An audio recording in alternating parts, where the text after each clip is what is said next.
Hey, welcome to Bill and Frantz Show. I'm Bill. And I'm Frantz. We have an excellent show for you today, so stay tuned.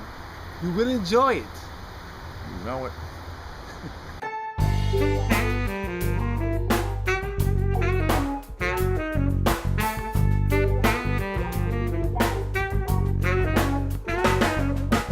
Hey, welcome to Bill and Frantz Show. We're back.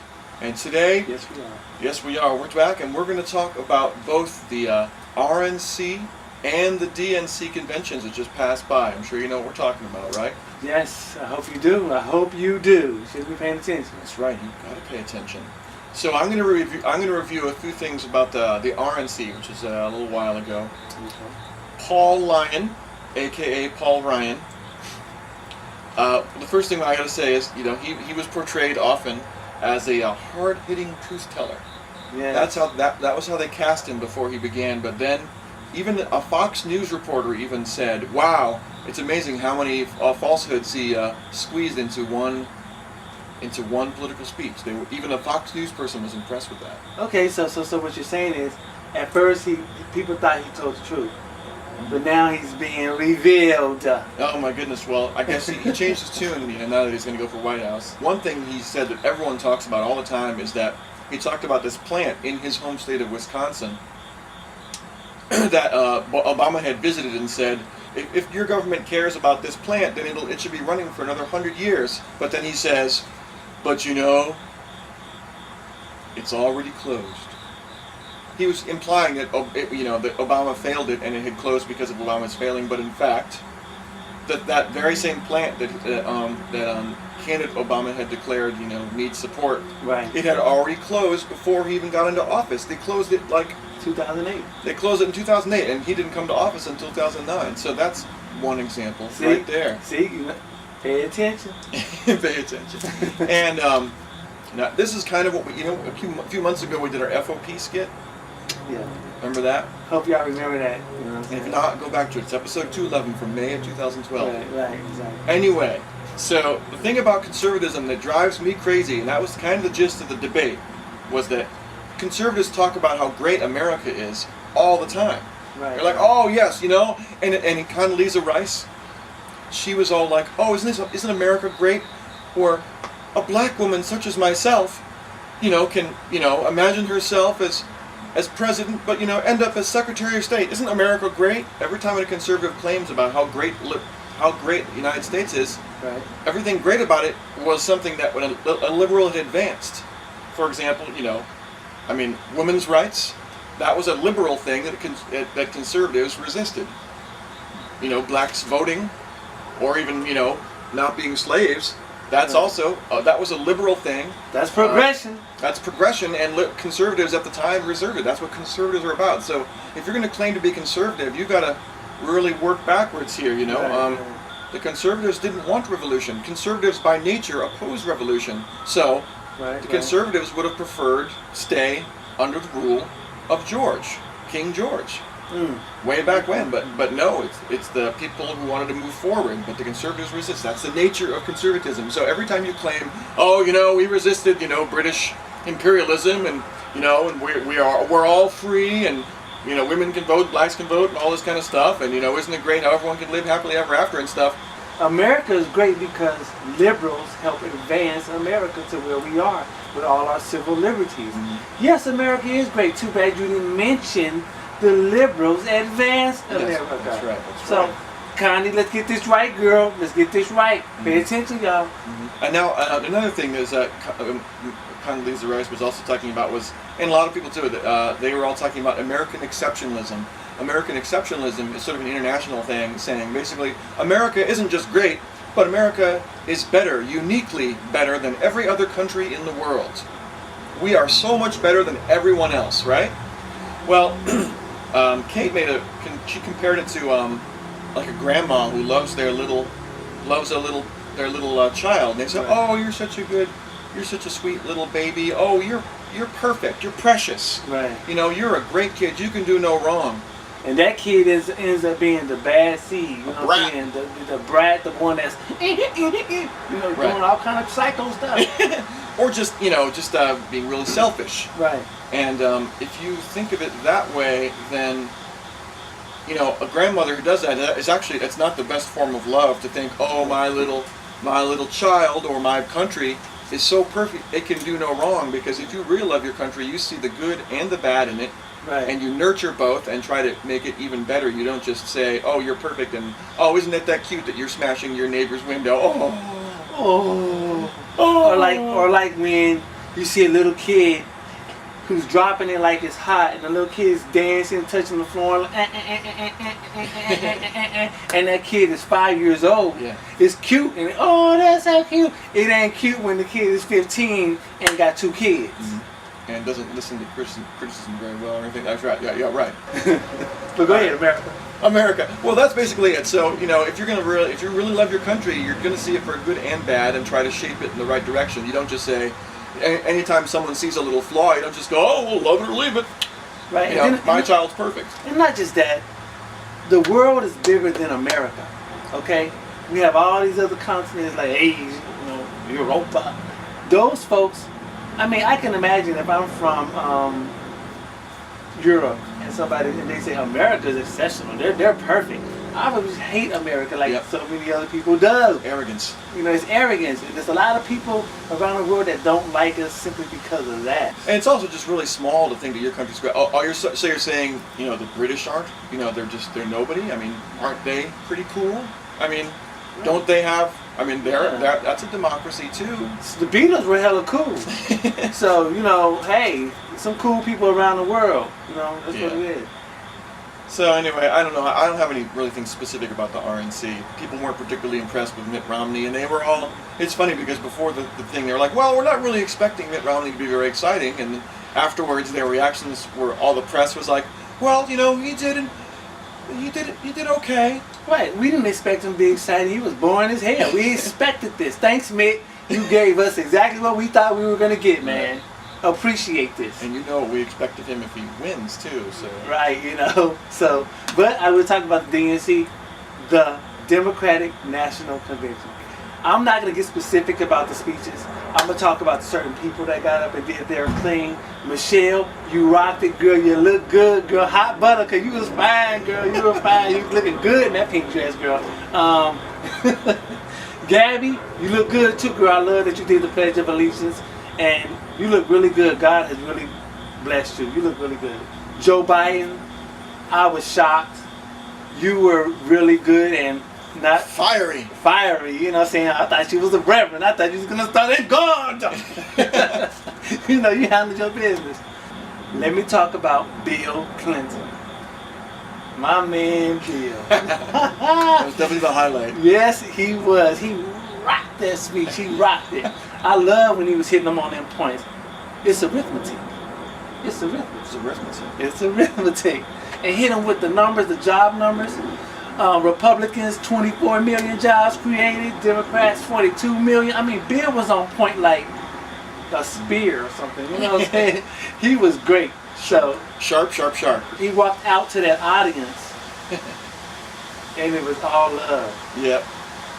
Everybody loves Bill. Everybody loves Bill. Hey, Bill, I just want to see Bill on that saxophone again. Do that for me, Bill. You know what I'm saying? Rock it like that for me, man. Obama, I want to tell everybody, because there's been remarks out there about the speech wasn't this or the speech wasn't that.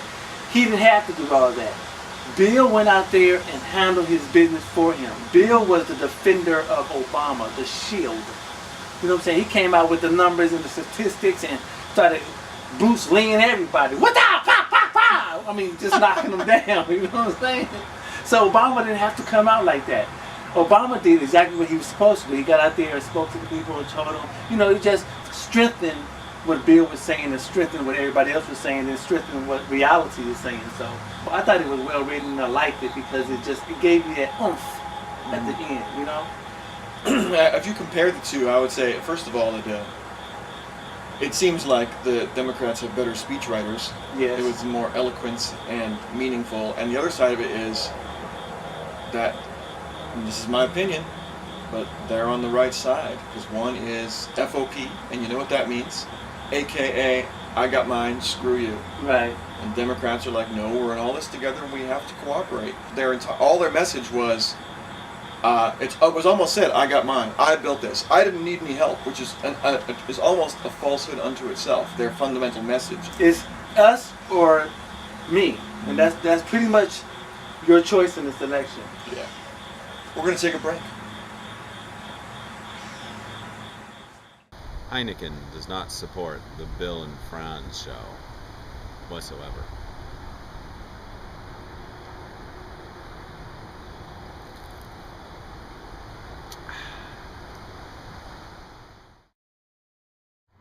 Hello. Welcome to Sponsor Time. By the end of this, you will know who is our sponsor. Here I have 2 organic apples. And as we know, organic apples are no less or more nutritious than regular grown apples. Because after all, it's just about the nutrition. So, our competition is between Cutter and Raid. Which is more nutritious? Because as we know, pesticide has nothing to do with nutrition. Therefore, this could easily be more nutritious. Here's 1 apple. We add Cutter brand insect repellent that really doesn't work very well. Get that sheen. Raid with a very strange finger set, but once you get it in there, that's pretty strong. Raid, apple, organic apple, so you know it's going to be good.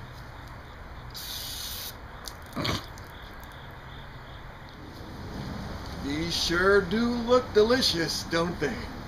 Good enough to eat. Any volunteers or contestants?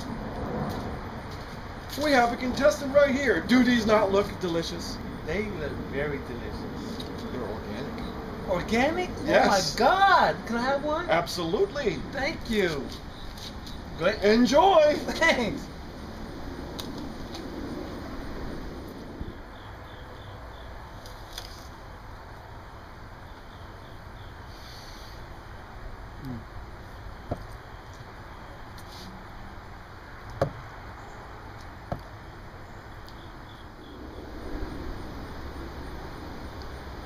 Pretty darn delicious. Okay. Would you like to try the other one? There's 2. No. Should I? Well, they're different. They're different. Okay. This is a delicious apple. I love it.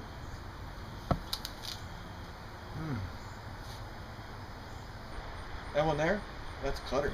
This one, they look the same, but Raid. Wow, I never heard of the Raid brand. That's cool. I don't know. Raid is kind of a big deal.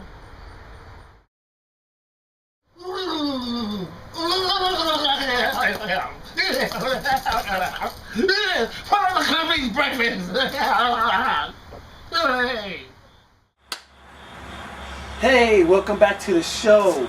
Got a lot more stuff to talk about. Bill, what's up with China, man? Because you've been talking to me about China a little bit. In Hong Kong specifically, which, just so you know, Hong Kong is part of China, but it's only been part of China for the past, 20 years or less or something, because it used to be a British colony.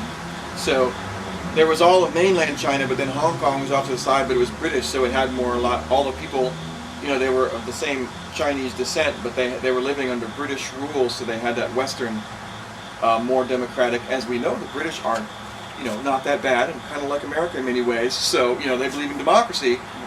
So anyway, there was a smelting plant that they were building up, and they were doing some groundbreaking, and some Hong Kong youth started protesting, and the police, they arrested some people and took them off to the side, but then the image was that they're all wearing black shirts and stuff like that. So all these protesters were building up in this area, and it got really big, and it got so big that the police were like, you know what, and they released the first people they arrested.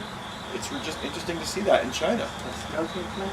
They were going to build a smelting plant, and everyone was protesting because they thought that it was probably going to cause a lot of pollution. Okay. Well, you know what? Man, China is so huge. I don't know how long they think they're going to control these people. Well, the thing is, this is in Hong Kong, which does have that more of a democratized culture than the rest of China. Okay.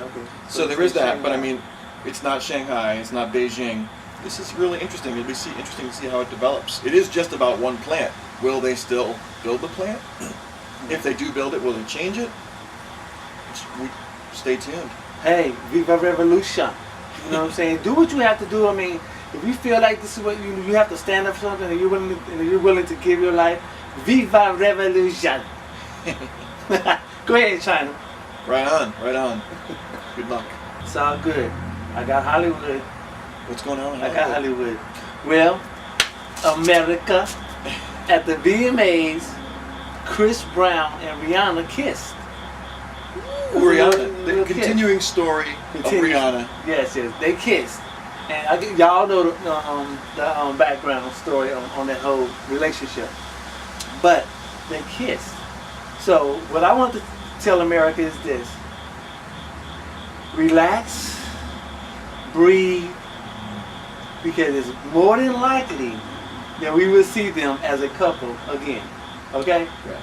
You know, and they might be a couple now, they're just not telling anybody, you know.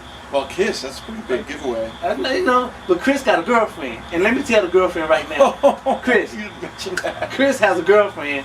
And Rihanna said on Oprah that she still loves him. And so, you know, who knows? But he kissed Rihanna on the VMAs. So let me tell Chris's girlfriend, current girlfriend, you know you're going to be a past girlfriend, right? All right, so we keep talking about redemption, right? Giving this guy a second chance. He's not 25 anymore. 27. Anyway, but it's been a few years, so hopefully he's grown up a little bit. Yes. But and Frantz keeps saying, oh, you know, you got to give him a second chance. You know, he certainly could have grown and all that. But Right. But this whole, oh, by the way, he has a girlfriend and he kisses his ex-girlfriend on a big. That's news to me a little bit there. That changes. I mean, yeah, man, you're right, man. It's about, for me, it's about redemption for the guy. You know, I just want everybody, America, to give him a second chance. He was young. He did something dumb. It was his first mistake that big on stage. So, I feel bad for his current girlfriend. yes, I feel bad for her too, because she's gonna be lonely. So we got that out the way. What was the other story? Other story? I don't know of any other story. No. No. Okay, well, That might be it. that might be it. Thanks for kicking it with us on the Bill and Frantz show. As always, it was lovely. Absolutely. We'll see you again soon. Peace.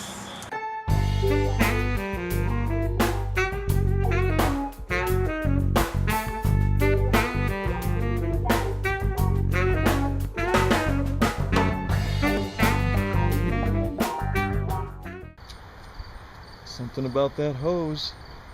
Yes. Something about that hose.